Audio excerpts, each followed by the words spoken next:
Okay, people, I am going to try and read this. Okay, hold on a minute. Okay, this should work. The camera is just up a little bit, okay? I'm so cold right now. My house is cold. My son went and got me McDonald's. I just want people to hear what I'm trying to do here, okay? Like, this is the oddest stuff I've ever written in my whole life, people. Like, I'm serious. You can make a bloody book series out of this stuff, okay? Anyway, I don't know if I'm doing this right or wrong. Right? I mean, obviously, from a lawyer's perspective, I'm doing it all wrong, but the court is supposed to be open to the public. And, like, seriously, I can't imagine people that immigrant to this country that can't speak English very well, or read or write it, and who have, like, limited resources, because not everybody comes here has money, people, okay, let's face it, right? Yeah, there's a large majority coming in here with their dirty money and buying up all the property and running fentanyl and other drugs to the community and, you know, harvesting organs and buying organs and selling organs and God knows what else they do, right, so that they can live in their big fancy fucking houses. But outside of that, you know, there's a lot of just average day people that come to this country that want to get away from the bullshit that's going on in their countries, right, because, you know, they're so corrupt or whatever it is. Like I said, in India, it's like starting to heat up to the point where people can't even live anymore. Everything's drying up, right? You know, I can't imagine what the animals are going through, never mind the people. Okay, so anyway, you know, I just can't imagine how they would be able to cope with something like this. Because not only is it odd and strange, it's weird, you know? And, like, now, the first couple of pages, I'm kind of jumping with it, right, in terms of, like, timelines, because I'm trying to incorporate gang stalking, okay, through the public union sector. That's what I'm trying to do, and it's just kind of like jumping around in there, right, in terms of dates. But outside of that, once I get into a little bit of more shemay stuff, it starts to clean itself up, right? And currently I'm on like 7 pages or something like this, and based on, you know, Master Taylor on the first round with Uncle John, I can't go in no more than 20 pages, okay, people? And even then, they're going to roll their eyes at 20 pages, right? And I can tell you right now, I cannot write the legal basis, never mind trying to bring in court cases. I'm not even going to try and attempt to bring in a court case, because first of all, there is no comparison.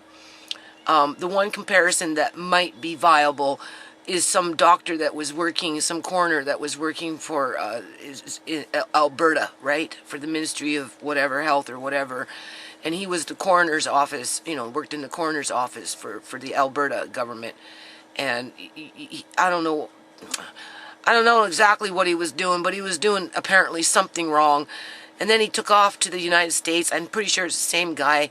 Then he opened up shop somewhere else, and, oh, I don't know, there was some, they took him to court, and whatever, he fought back, but nothing in the context of what I'm having to go through, people, right? Which makes it that much harder to write, because, you know, I'll let you hear it, okay? I will just basically read it. I'll try not to stop and make comment on it. I'll just try and read it and keep this video short. I just want you to see that I am making an effort, and this is what I will be submitting. Whether I tweak it a little bit here, obviously I'm going to add more to it. You know, I'm proofreading what I've written over, so I've adjusted a few things in here just so that the paragraph reads, or the sentence reads a little better. Right, obviously you're not supposed to be writing paragraphs into these things because they like individual thoughts, 1, 2, 3. I haven't numbered it yet, but I will do that at the very end. Okay, statement of facts, page 1. Chorney family subject to gang stalking. Hold on a minute. Andre? Yeah? Can you just turn that down just a little bit? You know Nana's got the pressure in my, or put on the headphones. Or put on the headphones. Okay, just stay quiet. Yeah, keep an eye on Amari there for me. Okay. Chorney family subject to gang stalking via namely public union sector. That is the title of what I'm going to read. It is alleged by the plaintiff that the ongoing gang stalking of her family via the public union sector, aka government employees, so there is no misunderstanding, began long before April 11th, 2018, where Shimei Geraldine Chorney was murdered in her own home, to which resulted in the targeting of her body that led to the illegal embalming of her body in a hospital setting for the purpose to harvest her organs and other body parts to sell on the black market. That is my opening sentence, people. And then I go on to say, beginning in 1998 is the first indication where documented medical files are wrongfully recorded for the purpose to hide the onset of government employee gang stalking behavior and targeting of individuals that otherwise has harmed and injured the Chorney family permanently. On January 16th, 1998, Judy Chorney suffered from a form of being forcibly sterilized by, it wasn't called Fraser Health Authority at that time. I have to go back into my medical files and see what they label on my medical files in terms of what the ministry was in 1998, right?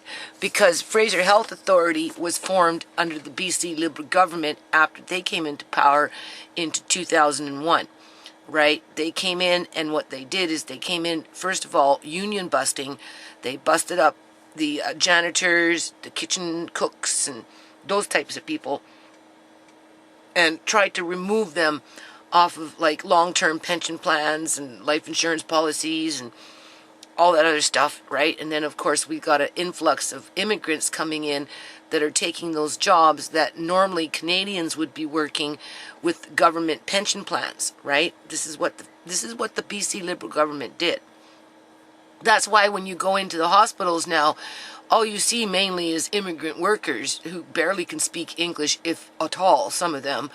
And it's because they're not going to cry on about, oh, I'm a Canadian, I'm entitled to have government pension plan and a government superannuation life insurance policy and government dental this and government medical that and just government once they, government disability pension plans, right? So BC Liberal government, they got rid of all that with the janitors, the cooks in the kitchens, the cleaning staff, everything.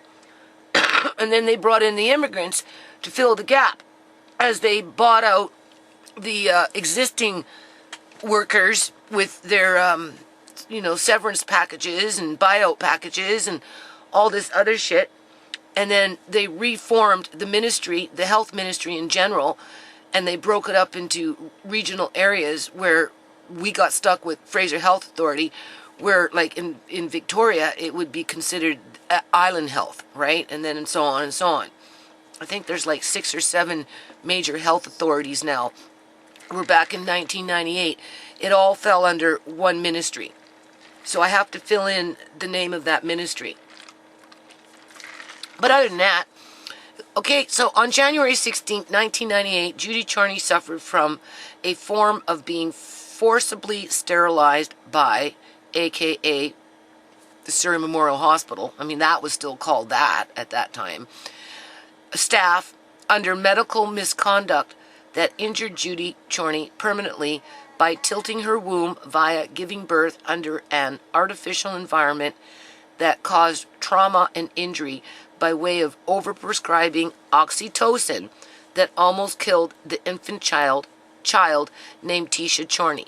The plaintiff herself has never recovered from her injuries, while the infant has since experienced lifelong learning disabilities that resulted from lack of oxygen at the time of her birth. That is true. Okay, and when I look into my medical files, I find out that the brand new nurse that delivered Tisha, who should never have been delivering a baby, and who was the one who was maliciously and vindictively dosing me with oxytocin because I wanted to leave that hospital because that bitch had such a bad fucking attitude. And they convinced me to stay, and they left me with that bitch. And then she thought, I got you now, and then we'll just give you a little more oxytocin. So by the time I was getting that oxytocin, my body was going like this, people, off the fucking table, as she's got her hands in between my legs telling me not to push, as I'm going like this because the baby was ready to fly out of my freaking vagina. And then Tisha was born blue, and she's got this baby up between my legs as I'm like half my body, right, is hanging off the table with people holding me that were there, right? And she's like, it's a girl. And I'm like, get her some oxygen. She's blue, get her some oxygen. And I'll tell you something. I had that dream at 5 months pregnant with Tisha, people. The only reason Tisha's alive today is because I told him to go get some oxygen. It happened exactly the way I dreamed it, okay?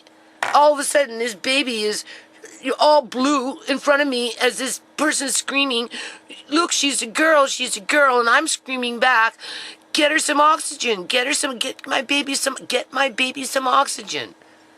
It was the only thing that saved Tisha's life, man, because that stupid Lucy, and her name was fucking Lucy. They got her written down as Lucy. That was the beginning of the gang stalking that I can really pinpoint the first fucking stages of it, people. Right? I mean, do you write that into a notice of claim? I don't know. How do you prove gang stalking? Huh?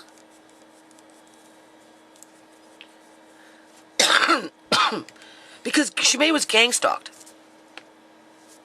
Okay.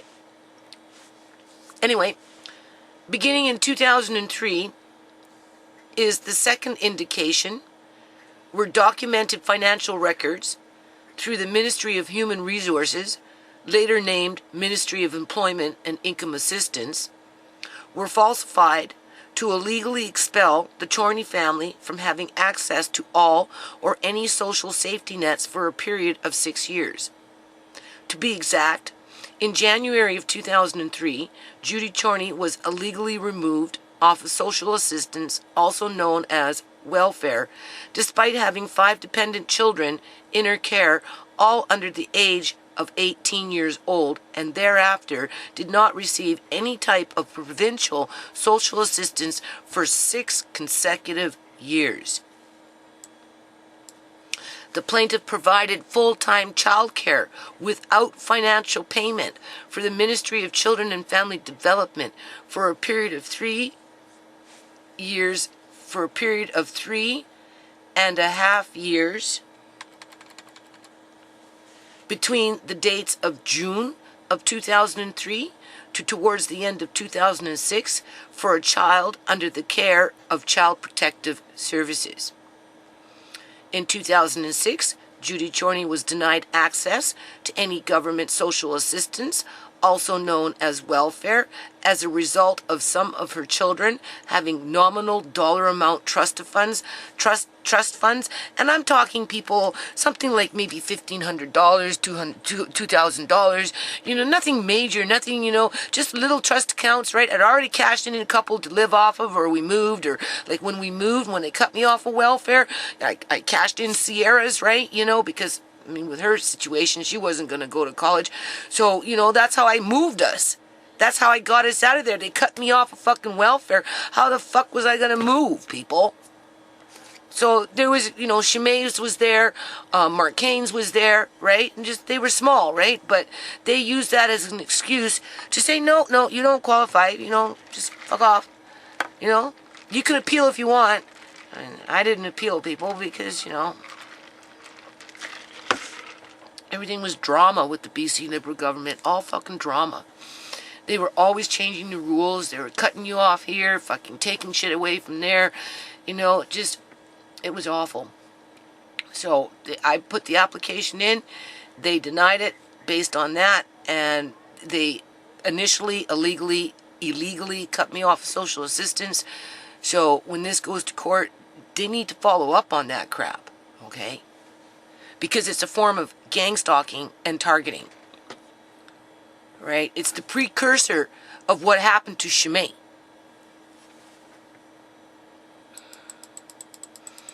In January, okay, so then we go to 2006, so I read that one with, for a child in the care of, okay, in 2006, Judy Charney was denied access to any government social assistance, also known as welfare, as a result of some of her children having nominal dollar amount trust funds.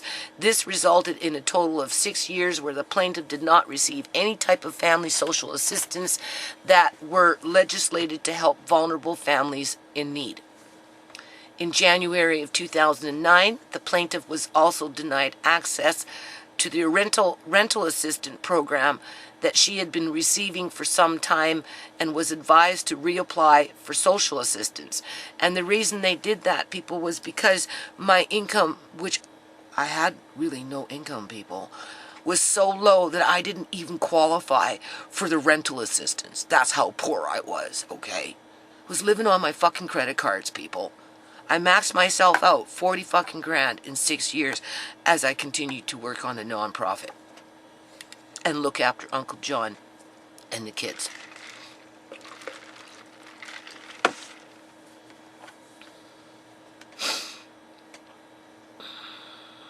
The Plaintiff Ministry of Social Development and Innovation financial file was reopened officially in January of 2009, to which she had 3 dependent children living with her, as well as 2 adult children, to whom one was severely drug addicted and had been since the age of 13, with her name being Sierra Charney. Okay, and this was the time as meth was going out the door and heroin was starting to flood the streets, right? So by this time she was now off the meth, but she was doing the heroin.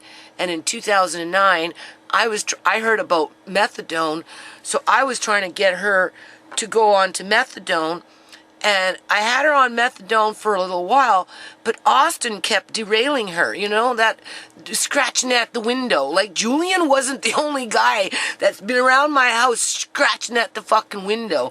And this is why, in the good old days, dads used to come out with their shotguns, right? And scare those guys that used to come, scratching at the window, trying to get their daughters to go outside and do whatever, right? This is nothing new. Guys are always scratching at the fucking window, trying to get the girls into trouble, right? And because the girls are looking for love in all the wrong places, and they're so naive, they don't realize what the hell is going on, So anyway, Austin was one of those guys, always scratching at the damn window. So it was hard to get Sierra to stable out, but in 2009, that's what I was attempting to do, right? But I was battling fucking street hoes, the popcorn pimps that come with them, because in those days I was living in that 4-plex and I rented up and down, okay? And I gave Sierra her own suite downstairs, basically, right? As I was encouraging her to go on to the methadone, right? And this is when Joan and John and we were all in that 4-plex with the funky hydro, being almost electrocuted. But okay, so anyway, at some point though, I rented out the basement specifically for Sierra, right? And to get her stabled out and whatnot. But the thing is, these local hood rats in the community, they discovered that she had her own little place, and they kind of took it over, and they turned it into a little mini brothel, to the point where I would have to go outside, people, literally, and put shit in front of the doorway and pile it up, just junk, right? Whatever. Pile it up so they couldn't open the fucking door to keep them out of my house. Because I was battling with prostitutes and fucking part-time popcorn pimps, street pimps, right? Just fucking, we're talking drug addict pimps and drug addict whores, right? I was battling them, people, to keep them out of that basement suite, to protect my daughter from them, right? And because they used the drug to manipulate my daughter, she was oblivious to it all. I tried to get the landlord to fucking get involved. I wrote letters. I got letters on my other computer specifically to the landlord to fucking do something about that shit. She didn't care. She didn't give a rat's ass. Right? So anyway, then we moved in here at the end of December of 2009. But at that time, right, you know, Sierra was still struggling with drugs, right? And it took me a while to get her on the methadone, and even then, it never really kicked in until she got pregnant with Andre. And then once she got pregnant with Andre and decided to keep Andre, that's when she hunkered down when I told her, don't worry, you'll be fine, the baby will fine. As long as you just stop doing drugs now, you get on this methadone, you stay on the methadone. And she was good, people, for 28 months. On top of while pregnant. They took Andre at 28 months. She was on methadone for 28 months straight. The best that she had ever been, just like before she had started drugs. So methadone works, it's just, it has to be daily. That's the problem with methadone. You take away their methadone for one day, they go looking for a substitute. And it's not because they're looking to get high, it's because it's pain receptors. Right? They get really sick. And it's very hurtful, painful for them. That's why going into the transition of, like heroin is equal to methadone. It takes away the pain. It caps the pain receptors. That's what it does. Anyway, between 2007 to 2017, I just listed it kind of generically here, several occurrences of defensive medicine or negligent medical practices with the intent to harm was conducted on several members within the Chorney family and including on Mr. John B. Duncan, to which related medical procedures were not in the best interest of the patients. Obviously, any corporation that I put on this lawsuit will deny that, right? But really, if it was in a court of law, I can prove what I just said there. The question is, are they going to give me an opportunity to show that? It is alleged by the plaintiff that on January 13th, 2015, purposeful, see now it's jumping, right? Purposeful medical misconduct and mischief was carried out by Fraser Health Authority staff for the end goal of following through on blacklisting a vulnerable family. Okay, because now we're getting into blacklisting because the ongoing targeting has been happening for a while now. So once it gets like, it's kind of on that bandwagon, you become blacklisted, right? Your files become flagged, right? Within the healthcare system. Because if they really want to take it there, I've got letters where I've filed complaints with specific actions that were being performed upon my family that weren't correct in a medical sense. It was, negligent, right? It was like done with malicious intent. Just little things, big things, little things, didn't matter. The point is I've got several letters and some with a response back to prove that the healthcare system itself, within the workers themselves, a lot of them have bad attitudes, right?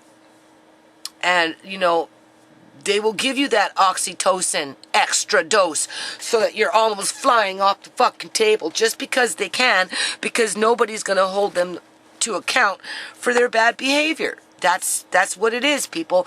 And because they can falsify the records and nobody ever goes back to really look at the records, there's nothing that stops them from doing this shit.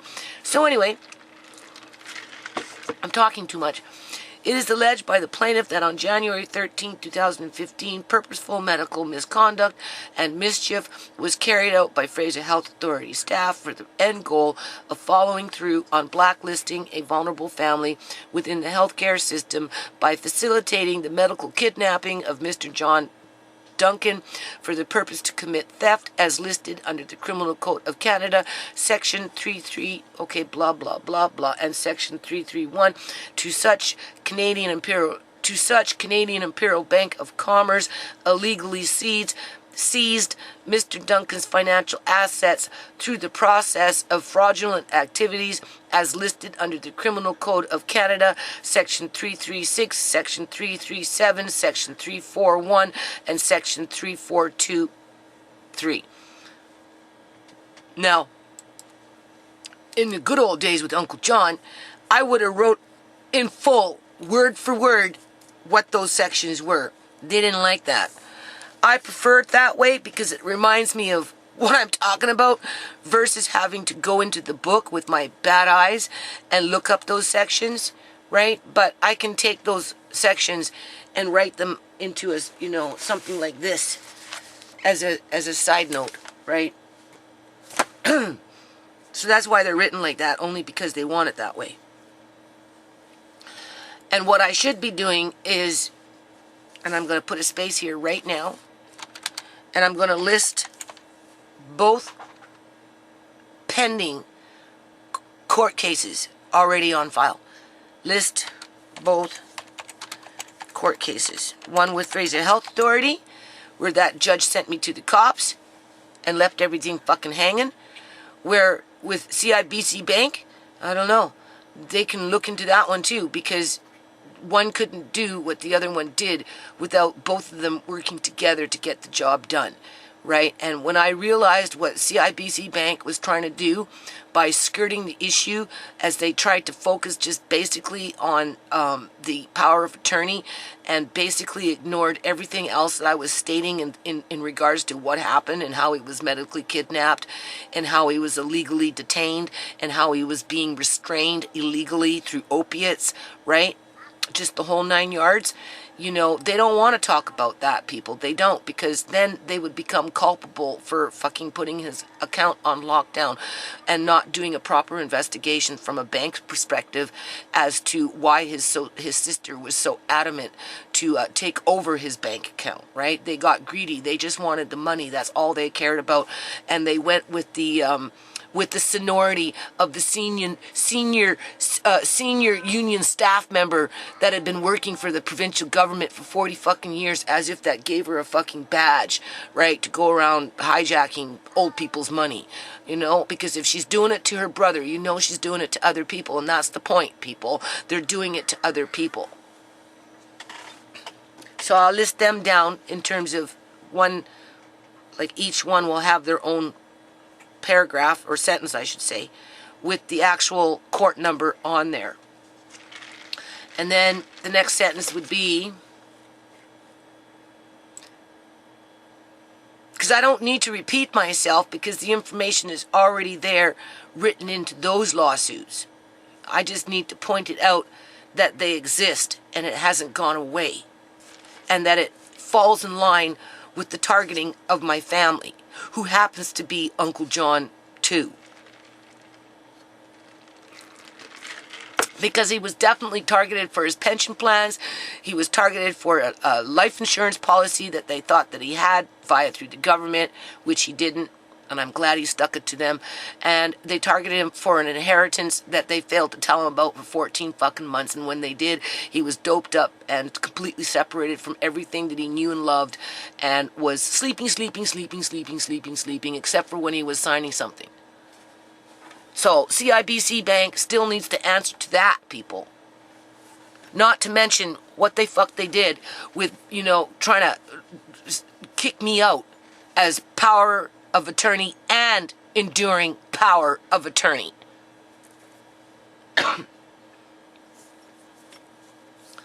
The plaintiff alleges that the Supreme Court of Canada is prejudiced in nature and favors corporate corruption over that of public safety and justice, with the court being negligent for failing to seriously undertake the ongoing targeting of Mr. John Duncan and his immediate family in the name of Chorney, for the purpose to procure financial assets from Mr. Duncan that led to his persons being illegally detained and restrained as listed under several provincial legislative acts, statutes, and/or mandates.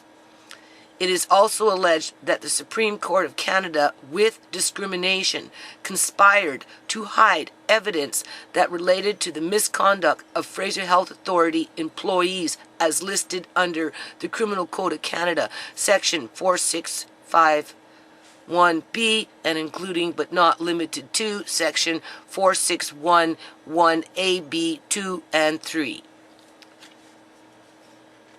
I should put and 3.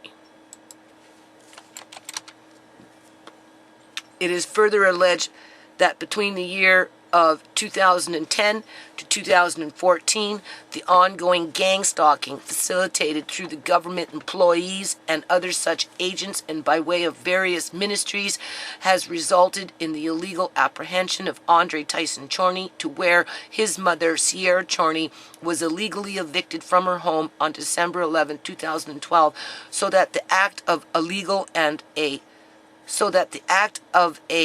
illegal and wrongful apprehension of said child could occur on January 15, 2013. Andre Chorney was interesting that Uncle John goes to the hospital on January 13th, 2015, and they take Andre on January 15th of 2013.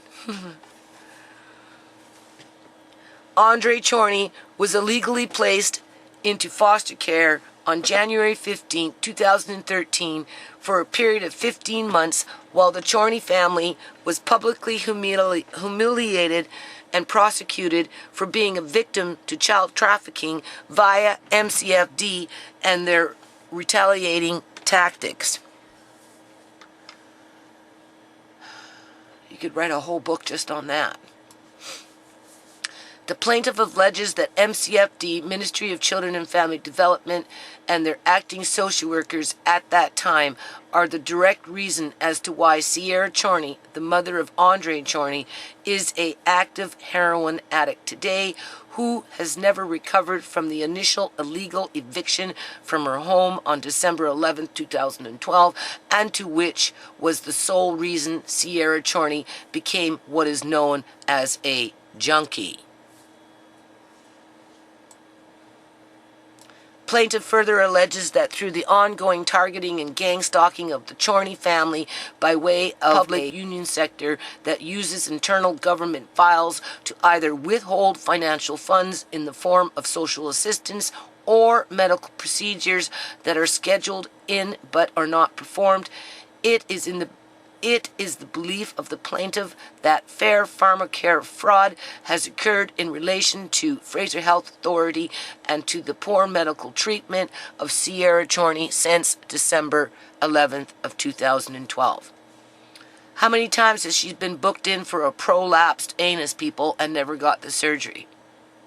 Too many to count. Right? You've heard Sierra say, they get her ready, they prep her, right? They make it look like she's going to get her procedure, and then they tell her to put on her fucking clothes, and they send her on her way as they're walking into another room calling somebody else her name. Because you have to understand, we have a lot of immigrants coming out here that are not covered for medical, okay? For whatever reason they're coming out here from, and from wherever they're coming in from, I'm sure there is medical fraud because, you know, with Sierra's healthcare number, you can do anything with it, right? They can book in surgeries, wheel somebody else in for surgery, bill her number, and send her on her way, knowing that she's just going to end up out in the street sicker than a dog, right? So who is she to tell? She's not going to tell nobody. So really, they need to pull up her medical files in terms of the financial end of it and see how many surgeries she's been booked in and verify it with Sierra as to whether she got those surgeries. All right? It would be in their best interest to do that, people, in terms of a government looking to save costs and, you know, providing best practices to the general public. Right.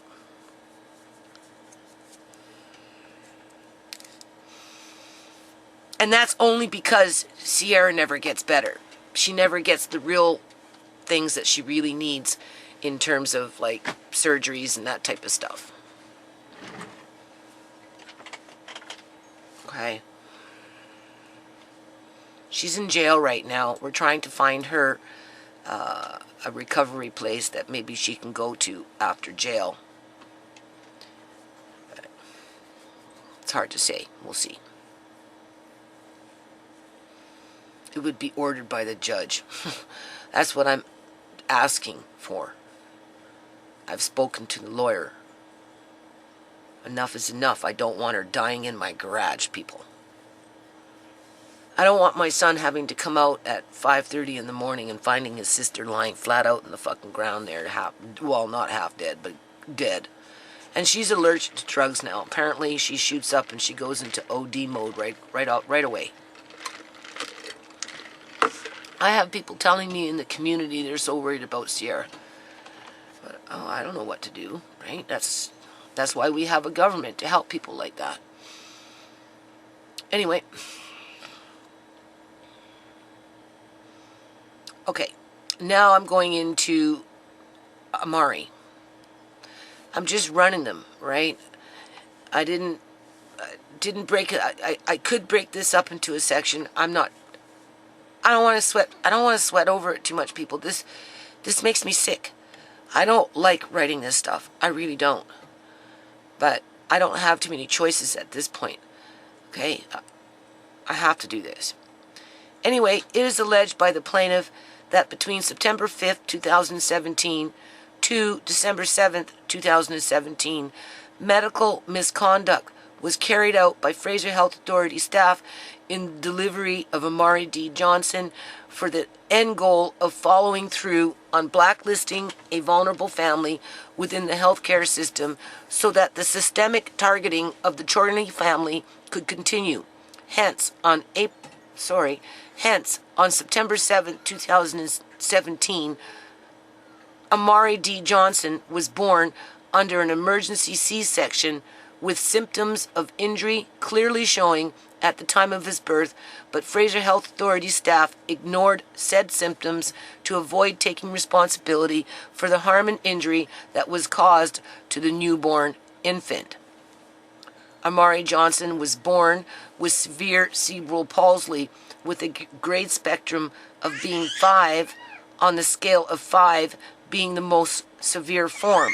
The plaintiff alleges that Fraser Health Authority staff purposely injured the child at the time of his birth due to negligent and fraudulent actions that 7 months later led to the suspicious and untimely death of his mother, Shimei Chorney.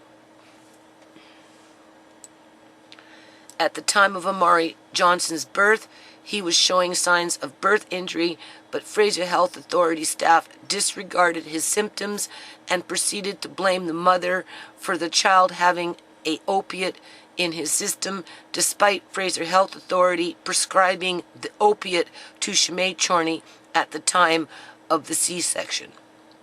As a result of medical misconduct that prevented a proper diagnosis as to what was wrong with Amari Johnson at the time of his birth, Fraser Health Authority has ensured a position where the corporation and their staff cannot be held liable to the permanent injury that Amari Johnson sustained by the hands who delivered him on September 7, 2017, under an emergency situation over a 3-day period of Shimei Chorney experiencing labor pains.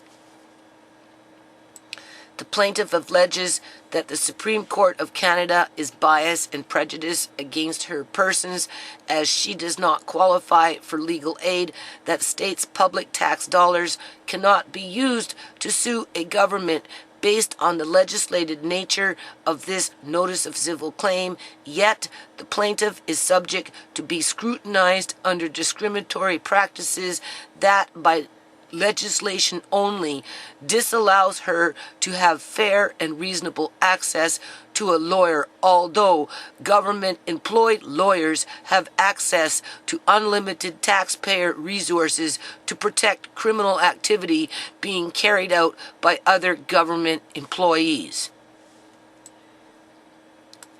Shimei found unresponsive as Fraser Health Authority staff retaliate. Shimei Geraldine Chorney was mispronounced to be alive on April 11, 2018 by the BC Emergency Health Services, BCEHS, and by the Royal Canadian Mounted Police, RCMP, before her body was transported to the Surrey Memorial Hospital. Shimei Chorney was actually dead, despite first responders facilitating the illegal transport of a dead body for illegal organ harvesting to occur. I'm trying to be to the point, people. It was through this transportation of Shimei Chorney's body that diverted the coroner of BC to not investigate the suspicious circumstances of how Shimei Chorney was found unresponsive in the home, but who had actually died in her home 1 hour prior to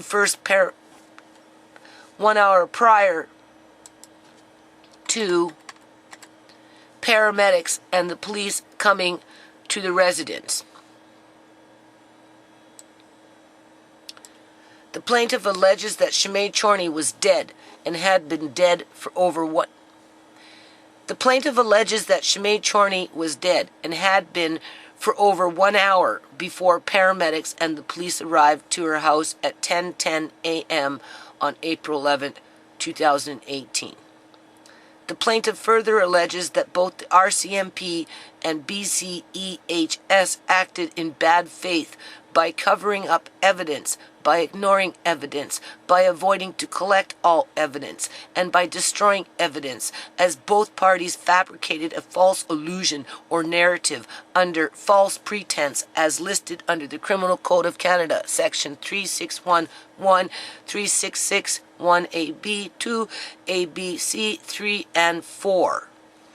It is alleged that both the paramedics and the police knew that Shimei Chorney was dead after they arrived at her place of residence on April 11, 2018 at 10:10 a.m. and with that knowledge they facilitated the illegal transport of a dead body to the Surrey Memorial Hospital for illegal organ harvesting to occur. It is alleged by the plaintiff that both the paramedics and police knew that after Shimei Chorney's body was harvested of its organs and other body parts, her body would be embalmed at the Surrey Memorial Hospital to hide the act of illegal organ harvesting in British Columbia, Canada. Through the criminal misconduct of the RCMP to facilitate illegal organ harvesting, they purposely failed to fully document and to investigate the suspicious circumstances that Shimei Chorney was found in and why. Through the criminal misconduct of the BCEHS to facilitate illegal organ harvesting, they too failed to document the true non-living state of Shimei Chorney. On April 11, 2018, Shimei Geraldine Chorney had her organs and body parts illegally harvested by Fraser Health Authority staff, with her body being illegally embalmed at the Surrey Memorial Hospital by 9 p.m., and with that procedure being done to her body between the hours of 6 p.m. to 9 p.m. It is alleged by the plaintiff that the RCMP and BCEHS are the go-to between guys to facilitate money laundering schemes that traffic human beings for illegal organ harvesting purposes so that organs can be sold on the black market for profit. Fraser Health Authority retaliates by embalming the body of Shimei Chorney. On April 11, 2018, sometime after the body of Shimei Chorney was transported to the Surrey Memorial Hospital, she received a phone call by a doctor who stated that all of Shimei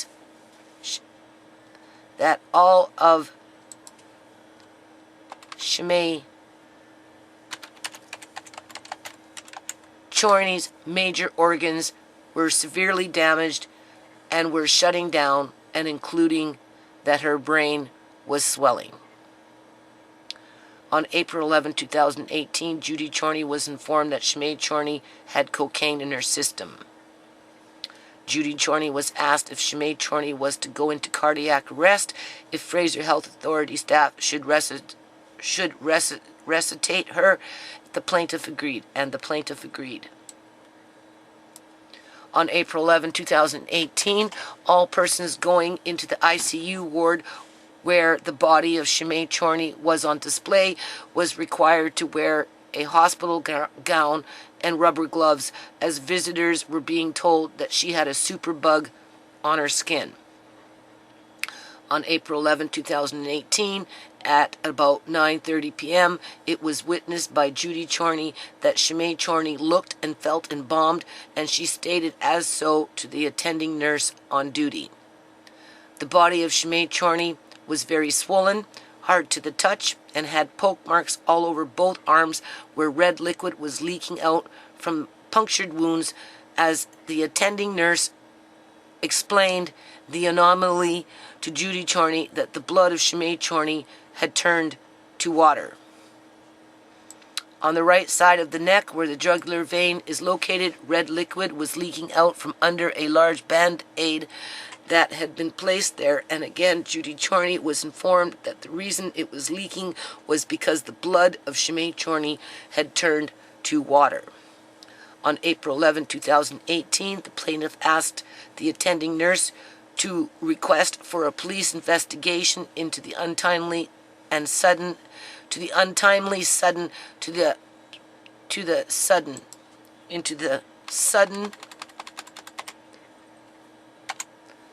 and suspicious injuries of her daughter. The plaintiff also requested for a hair test to be done on Sinead Chorney to rule out the poisoning of her persons by Julian Johnson, in addition to look for any unusual needle marks that could be an entry wound from being hot-capped by Julian Johnson in an effort to murder Sinead Chorney. It was also specifically requested by the plaintiff to not allow Julian Johnson or any other accompanying family member or friends to Julian Johnson into the room of Sinead Chorney. On April 12, 2018, the plaintiff was informed by the acting hospital social worker that Sinead Chorney had tested positive for fentanyl. Fraser Health Authority staff told visitors that nobody was allowed to take pictures of Sinead Chorney, for reasons being that she would be embarrassed to be seen in the way she was. On April 13, 2018, it was recorded that Fraser Health Authority staff clearly stated where Sinead Chorney was alive, although really sick. On April 15, 2018, a letter of confirmation from Fraser Health Authority staff addressed to the BC Provincial Court concerning Sinead Chorney and her absence in a temporary guardianship hearing for her son Amari Johnson listed her as being alive, although in critical condition. On April 16, 2018, Sinead Chorney was pronounced brain dead by Fraser Health Authority staff. On April 17, 2018, the body of Sinead Chorney continued to show signs of decomposing while on machines.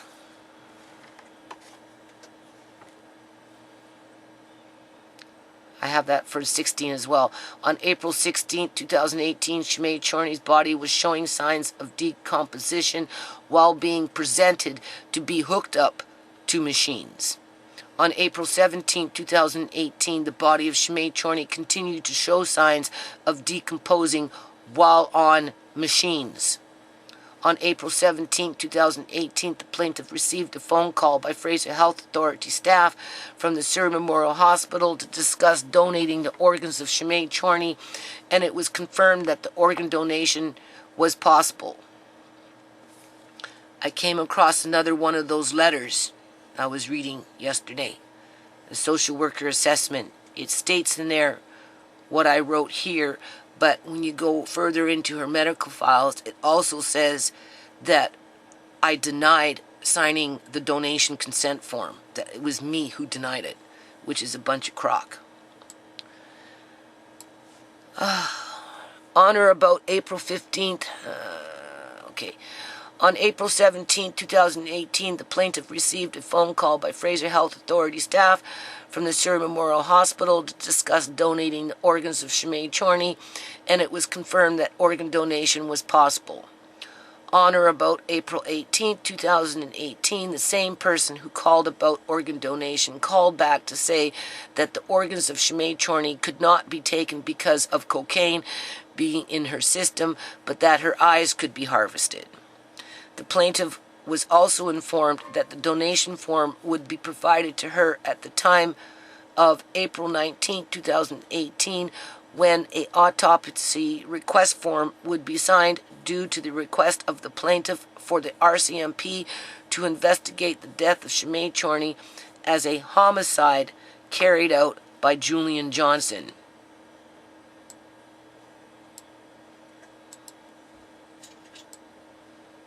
On April 19, 2018, the body of Sinead Chorney continued to show signs of decomposing while on machines. On April 19, 2018, Fraser Health Authority staff refused to allow the plaintiff to sign an organ donation form to grant approval for the harvesting of Sinead Chorney's eyes. The plaintiff was told that the eyes of Sinead Chorney were contaminated with cocaine and could not be harvested for that reason. It was later discovered by the plaintiff that Sinead Chorney's medical files were falsified to say that Judy Chorney denied organ donation, and this is a direct lie. On April 19, 2018, Fraser Health Authority staff did allow the plaintiff to sign for an autopsy request. On April 19, 2018, Fraser Health Authority staff would not allow visitors to have a lock of hair for keepsake purposes and stated that the forensic pathologist needed the hair of Sinead Chorney to be intact in order to do the autopsy. Through the insistence of the plaintiff, she was given some strands of Sinead Chorney's hair for a drug and other contaminating testing at an independent lab and at the discretion and financial cost of the plaintiff herself. April 29, 2018, the Coroner Office of BC called the plaintiff on the phone and asked her to pick up the dead body of Sinead Chorney. The plaintiff was also informed at that time that there had been no autopsy performed on Sinead Chorney's body and that there wasn't going to be one done on her body. Upon a second phone call, the coroner advised the plaintiff that an autopsy would be done on the body of Sinead Chorney and that the previous conversation was a misunderstanding. The coroner informed the plaintiff that it wasn't necessary for the police to witness the autopsy of Sinead Chorney, although she did acknowledge that the RCMP were investigating the suspicious death of Sinead Chorney. And then I have a number. I can list that there. The body of Sinead Chorney was transported to the Royal Columbian Hospital in New Westminster, BC, for a scheduled autopsy that the plaintiff had to argue for, and from there, Sinead Chorney's body was sent straight for cremation.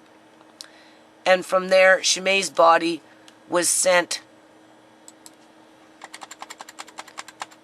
for cremation after the fact of decomposing on a hospital bed for 9 days at the Surrey Memorial Hospital. That puts me at almost 7 pages based on what I've got here for,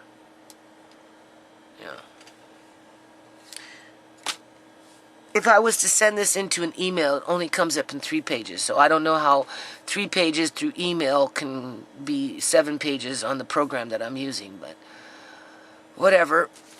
It's to do with the margins around the page, right? That's what I've written so far, people.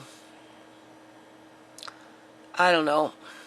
I shouldn't even have to write stuff like this, right? I just want you to see that I'm doing it. I'm giving it my best.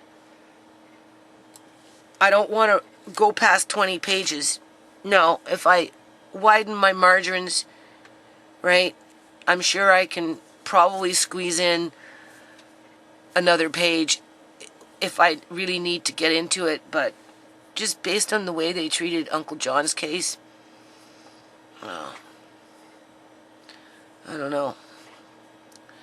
So I'm just going to add in the court numbers for the existing lawsuits that are already on file and haven't been dealt with. I'm going to add in the number for the investigation. You know, I'll do a little bit more of the timeline. And in terms of legal basis, I mean, I can add in a few provincial legislations that they failed to adhere to. Most definitely things under the Criminal Code of Canada that they failed to adhere to, right? Or purposely committed in terms of a crime. In regards to what I want, well, you know, then they ask you what you want, kind of thing, right? With Uncle John, the first thing we wanted to do was just have the kids go see him. That was the first thing. In this case, I would be asking for an official investigation into all areas that provoke interest, right? You know, that clearly shows criminal activity, right? And I'm more than likely going to be adding in the federal government minister for justice, right?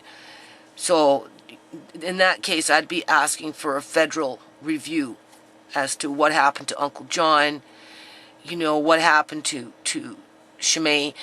Not so much what happened to Andre and all, you know, I mean, yeah, it's there, but, you know, that's not why I'm doing this, people. The reason I wrote that in there was just to show the ongoing gang stalking and how through gang stalking, you know, for whatever reason, people become, you know, they become aggressive and they retaliate and, you know, they use their authority, their power of, you know, their government authority over you, not to help you, but to hurt you. And it's not because, you know, it's more on, lots of it's based on their egos. You know, you got 24-year-old women that just got out of college that, you know, want to apprehend a child. And that's what that office gets paid to do. And they have to fill the quota. You know, if her co-workers are egging her on and patting her on the back to do that, you know, she doesn't care who she hurts. She's trying to please her masters, right? Who happens to be the government, because they have failed policies, right? So it's just, I'm going to upload this now, and then we'll see what happens. I'll just continue writing on it. I'll show you. Hold on. So you can see I'm not shitting the funk. See? That's what I just read. I'm only allowed 20 pages.